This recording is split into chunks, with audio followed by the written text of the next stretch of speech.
Zdravíme se. Ještě počkám na Googlovou ličí. Tak, výborně, dobrý den, saďte se. A začneme se třídními věcmi. Takže si připravte odluvné listy. Když má odluvný list, připraví si papír. Zítra budu kontrolovat. A pište si. 20.12.2015 odpadá první a druhá vyučovací hodina z důvodu rekonstrukce centrální topné soustavy. Já upozorňuji, 2 roky, sem přijdete, teda nechoďte sem. Jste mrzno, tady nikdo nebude. Když jste umrzli, za 1000 let, tak jste byli někde v muzeu. Nechoďte, nikdo vás nechce. Chcete prozkoušet? Nečte už! Tak, výborně. A zároveň jsem večer poslal grafku mailí, že bude probíhat intenzivní kontrola přezouvání, tak se mi ukažte. Výborně, výborně. Výborně, jste šikovní, výborně, výborně. Ha! To je přesutím. No, jak myslíte, jak se chytá paní Srka nejedla, tak... Dobře. A minule jsme si zároveň studovali kritický testík na poslední látku. Tak se nachystejte. Ale to je hodně něco psychologie. To je tady těch pár papírů. To nic není. To nic, to se dá. Výborně, takže zde papíry. Tak, klasické skupiny Q a T. Tak. Tady si pošlete. A ještě neotáčejte. Tak, výborně. Druže, test se skládá z 15 otázek. Z toho jedna má 3 podotázky. Francouzštinář na otázku označenou písmenem F mi odpovídají rovnou ve francouzštině. Na test máte 20 sekund a 21 setin. Nějaké dotazy? Ne, takže si ještě zamáváme. Ukažte. Výborně. Ukažte mi to. Tady máte. Máte němčinu, se ještě uchčešete. Co tady je? Obrazce. Výborně, výborně, výborně. Jste připraveni? Tak můžete začít. Až vydám pokyn.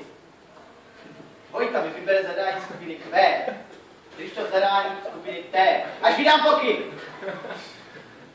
Máša vypracované testy skupiny Q. Verča vypracované testy skupiny T. Vyšalmě se mluví podle abecedy a Slečna Přepolová podle barvy Inkops. Vybíráme.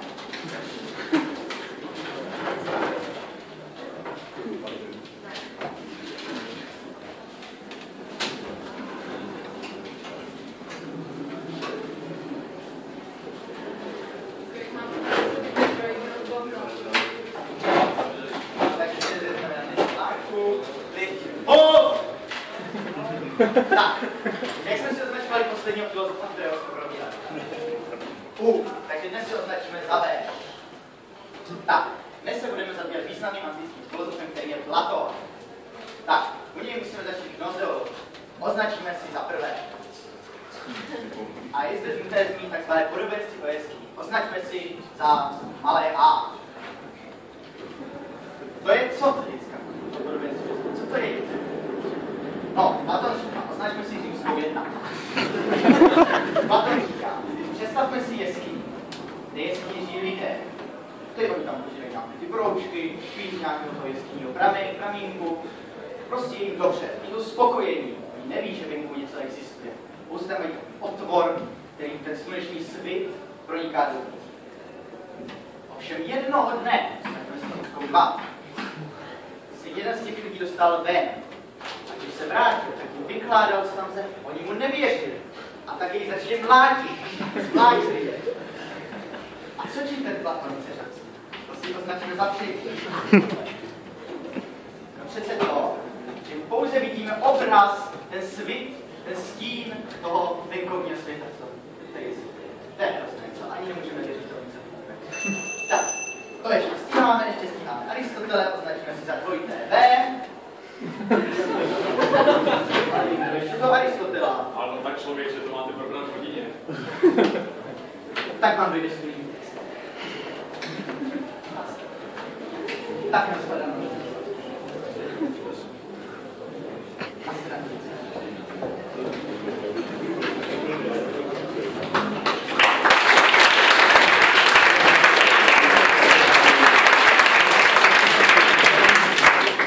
Dobrý den, posaďte se. Tak, začneme o chvilku dřív, pak také dřív skončíme. Jída, mané, slyšel jsem kurva, jste dělal s jinou první polovině přestávky. Navíc, podle nového nařízení vydaného Evropskou unii mají být všechny studenti na svých místech již 8 až 4 minuty před koncem přestávky. Také vím, že umístění vaší propisky na lavici odporuje nařízení Klausova institutu pro normalizaci krádeží propisky. Slyšel jsem kurva, že jo, to je hrozné. To je zásadní neznalost. Až přijdou vaši rodiče na druhý zkusky, tak budu muset říct, že propadá ten společenskovědního semináře. Slečno Krackevič. Tak, slečno Krackevič. Já vám stejně napomínám, ale pořád diskutujete. To je hrozné. Tak, já zapíšu.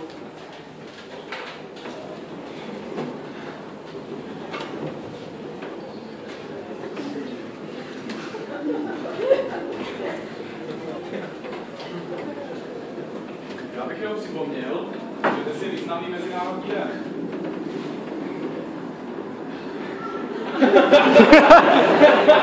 Co si nevzpomínáte za významný mezinárodní den? Tak, dnes máme 8. května, konec druhé světové války. Tak výborně, to je samozřejmě pravda. No nicméně, já jsem měl na mysli spíše ten významnější mezinárodní den. A to Mezinárodní den žen žijících na venkově.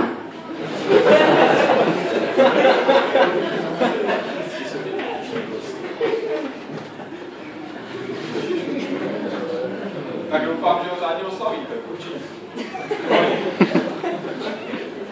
Může. My jsme se domlouvali, že si dnes navýšíme test na právo, že ano? Ne, to bude jiná No, mně se zdá, že jsem to zmiňoval. No, tak dobře.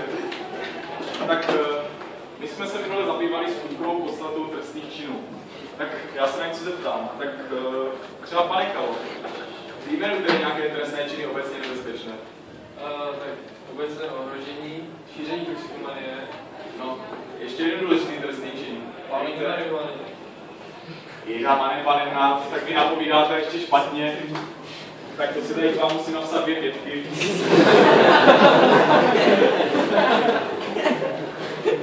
No nicméně, pane Král, vy jste něco řekl, tak vám tady píšu 4. Tak máte někdo ještě nějakou otázku učivou, nebo nějakou aktualitu?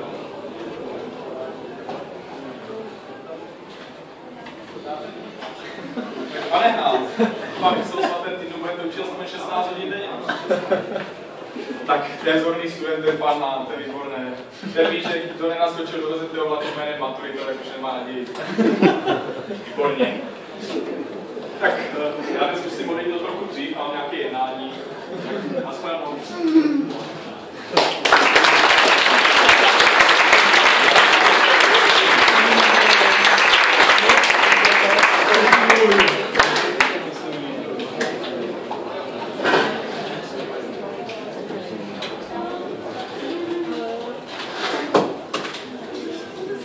Začneme, jo?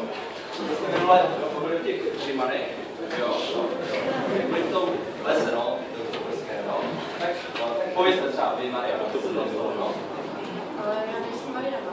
Jo, tak vidíte, no? Tak zkuste, jo? Tam válčili asi. Dobře, no? Jo. No, jo. Tady byli takhle.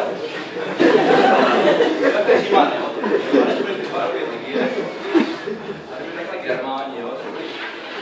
Taky takhle Germáni, jo? Tady byli Germáni, jo? Germánů byli hordy, jo? A tady takhle stál Germán, ale to byl taky Germán, jo? Pak ani Germán tak byl to, sekali, jeděli sekirami, ještě stírají hlavy. Římané si ty stáhnout sem, Karole, tady tohle pan Herman, že jo? No, byl to masakr, prostě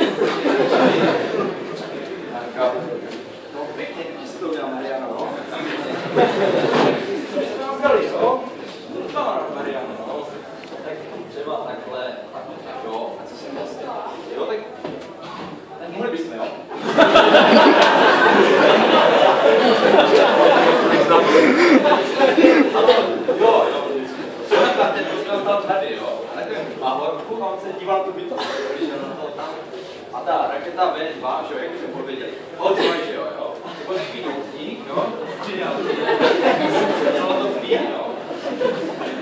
Ale prostě vás tak tady nepovídal pro sebe, jo. Jako byl bych rád, kdybyste taky si z toho odnesli nějaký zápis, jo, nějaké poznámky, kdybyste si udělali, jo, jaký sešit, jo.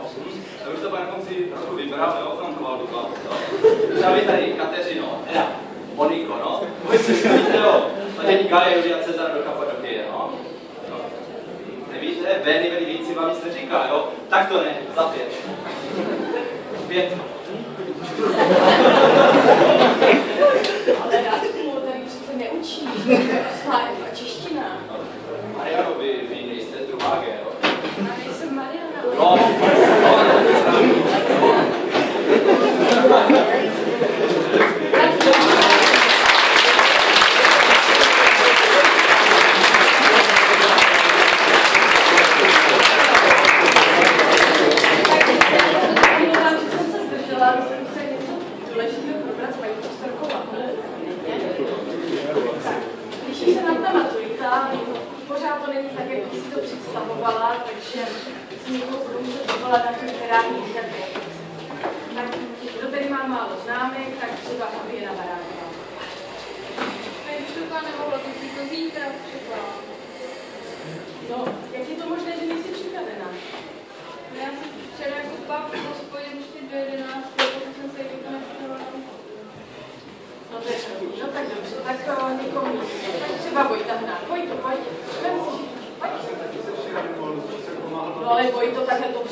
správná definice sebehodnocení. Takže jsme. Škoda zásluh zůstala stejná. Sjednocení dvou množin, to je množina. Výborně, výborně, to už máte půlku odpovědí správně, takže už máte půlku. Je to množina, no, tak já si nechám si No, bylo to nadějné, no, tak dobrá. Mlčte. Výborně, tak Bolzánova je štáca věta a je oblíbený výsledek. Bolzánova věta, To nevím. Vy jste se na to nepodíval? No. Sebehodnocení? Není úplně racionální sebehodnocení, co to znamená? No tak vy nevíte. No, tak to vás potěším se mnou. No, co s váma? No, vás hodnotí podle Gaussovy, takže Sackevič za 3, Korová za 4 a Šnáta 2.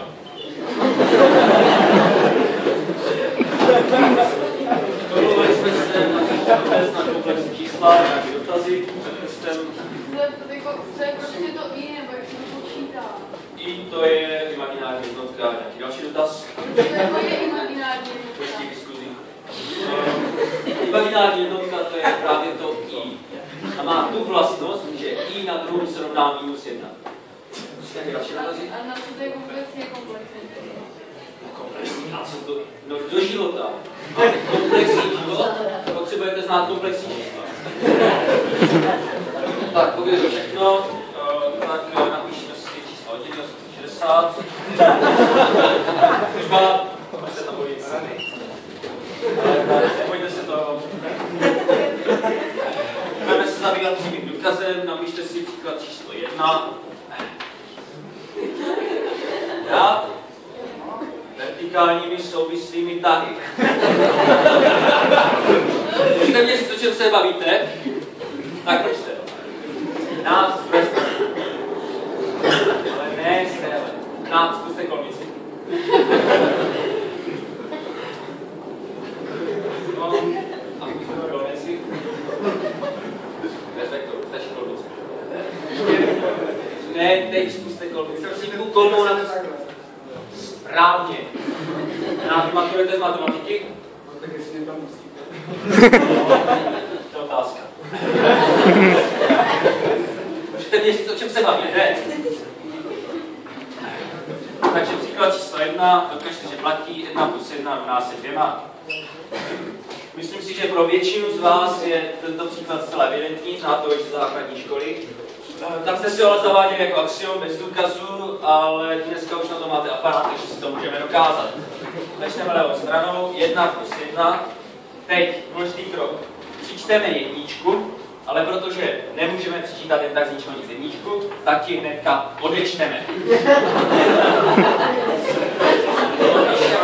Jedničku si napíšeme jako sinusní půl. Stále. Teď zavedeme substituci. Volíme si proměnou, prasátko.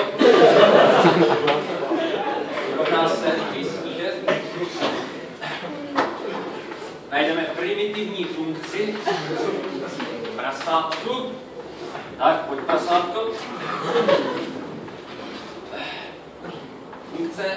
A teď důležitý krok, otočíme kartéskou soustavu do 45 stupňů. Výsledek je zde, což se rovná 2, což bylo dokázáno. Nějaké dotazy? Nechápete, no, co přesně nechápete? Všechno. Všechno. Nemůžete nechápat všechno. Dobrá, tak nějaké další dotazy? Takže napište si příklad číslo 2. Co ještě stihneme? No ještě Dobrá, tak zůstává za domácí úkol. Teď ty šitičky, služba vybere věci z lavic.